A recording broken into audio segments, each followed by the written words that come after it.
Welcome to the Women Arise podcast, where you'll hear firsthand stories from around the world of women working together to overcome challenges they face. Welcome to the Women Arise podcast. I'm excited today to be at the Islamic Center of Nashville, and I want to introduce you to my new friend, Imam Ossama. Yes. Thank you for welcoming me. You are welcome. We're happy to have you. Thank you. So as I walked in today, I was met with the sign that talks about prevention measures for contracting the coronavirus. Then I passed the sign and I walked into the prayer room and someone was spraying and disinfecting. And then I walked into your office and again you were spraying and disinfecting. We're attacking virus everywhere. We are. So can you tell me a bit about the hand washing ritual? This is what I said to the people last week. Muslims should be proud of their religious practice because it's mandatory for us to wash our hand 3 times before prayer. Wash our hand, our arm, our face. This is what we call wudu or purification before each prayer. It's part of the ritual to wash your hand before eating and after eating, when you wake up, when you go to sleep.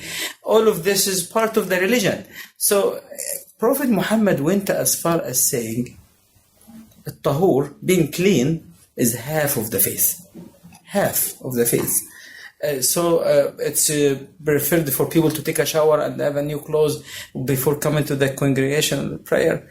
So if Muslims to do what they are supposed to do, I think they will all be fine. They will, and we are doing now what we are supposed to do as well.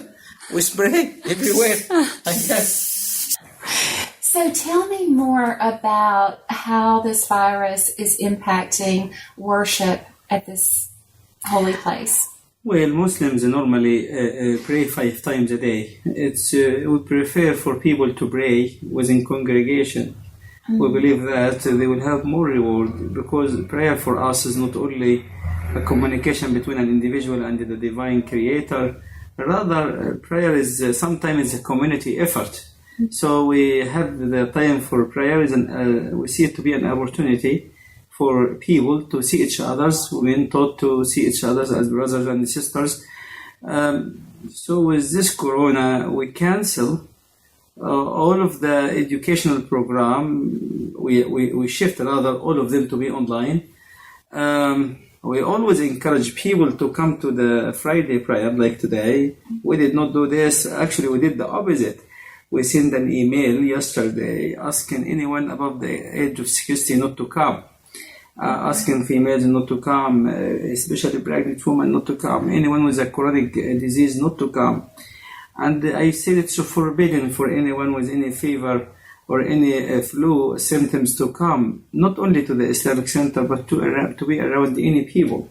It's a time when I think we will not be able to fight this disease without us working collectively and realizing that I can't be safe without you being safe. And this is a good part about this virus, that raised the importance of us seeing each other as one family and as one community. This is something good about it.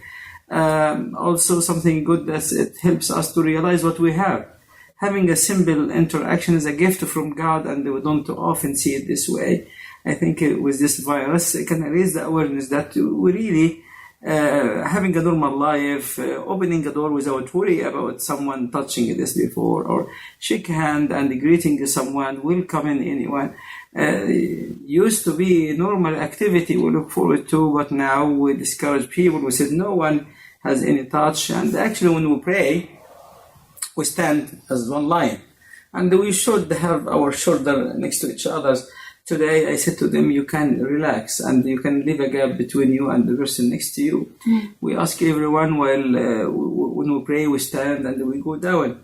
And we ask everyone to be super careful. We have a special prayer today for that God will guide the scientific community to find a cure and help those people going through sickness to have a speedy recovery and keep everyone healthy.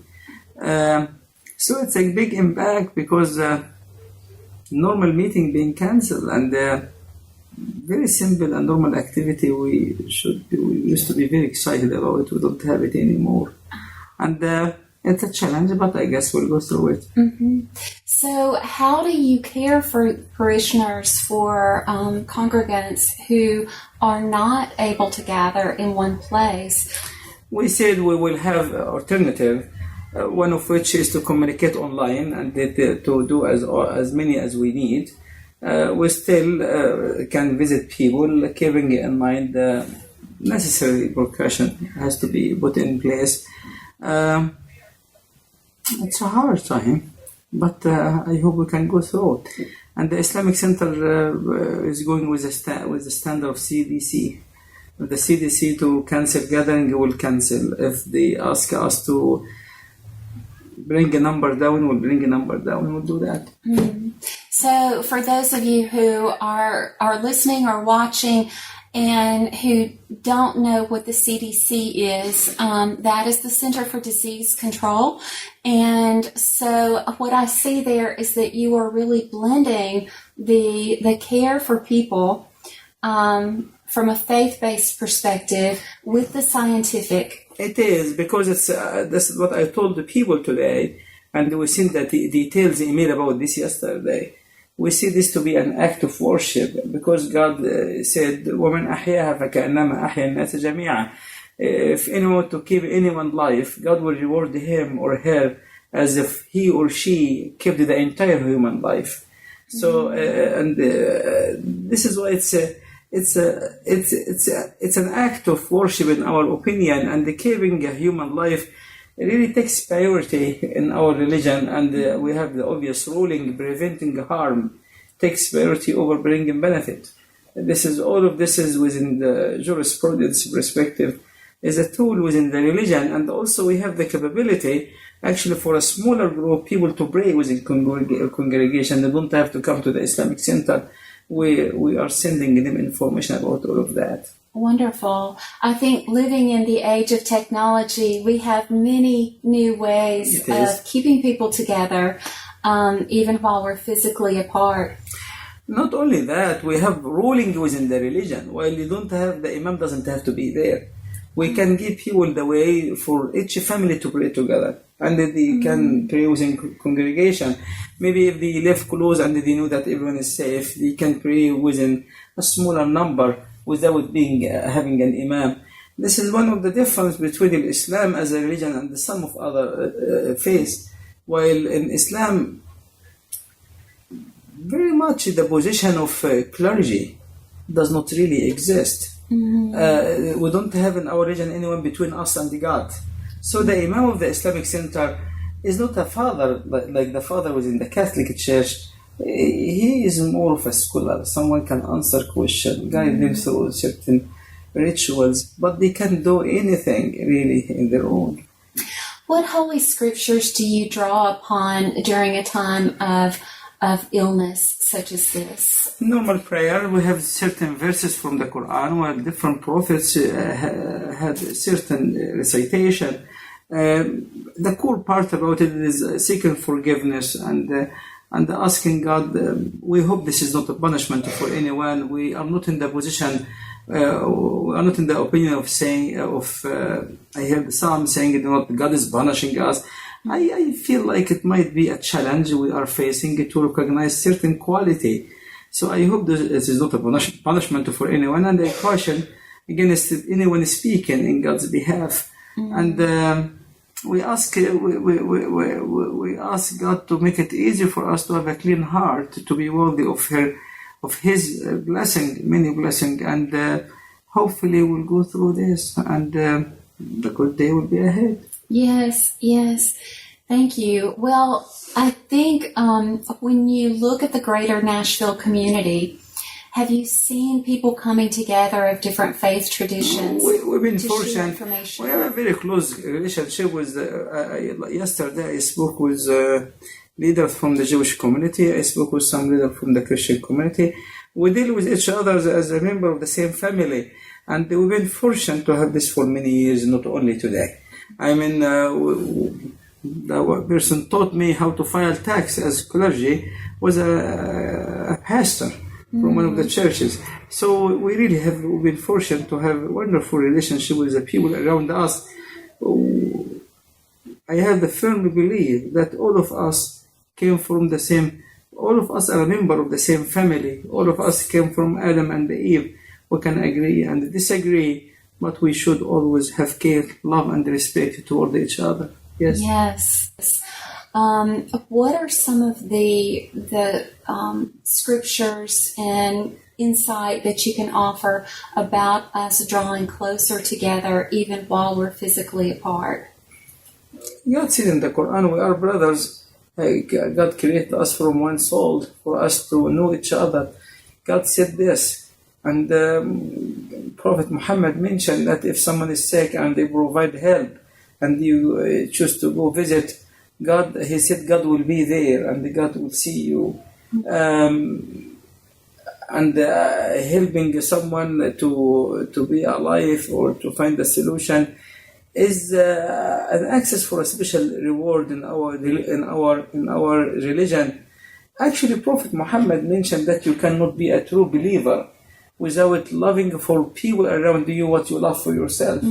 And you will not be a true believer if you sleep with a full tummy while your neighbor is hungry. He said that. So it's decency.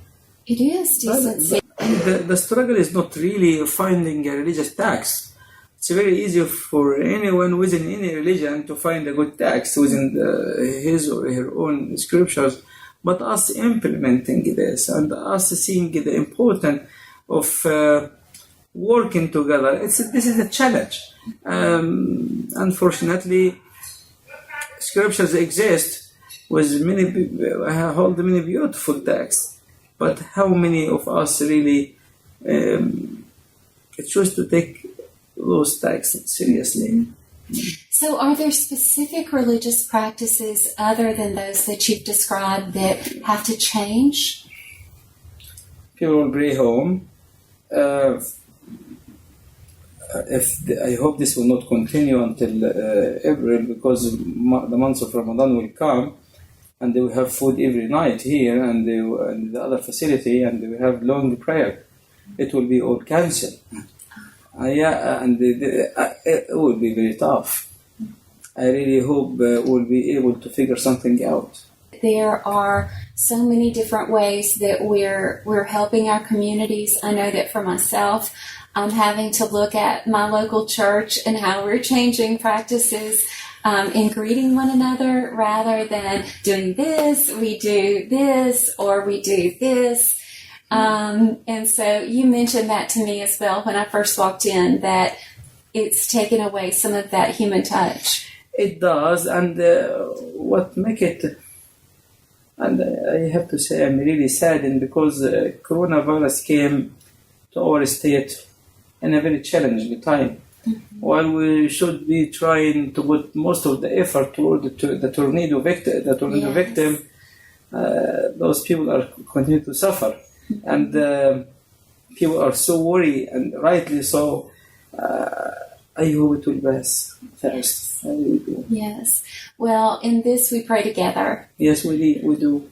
So I really appreciate you taking time out of your busy day. Anytime, and I pray for you, for me, and I pray for our city and the state and the country. I pray for the human family. May God watch over all of us. May God grant us enough wisdom to navigate through this. May God bless each and every one of the sons and daughters of Adam and Eve. I really do. Amen. Amen. Thanks for listening to the Women Arise podcast. Please be sure to subscribe to the show so you never miss a single episode. For more information or to make a donation to support the efforts of Women Arise, please visit womenarisecollective.org.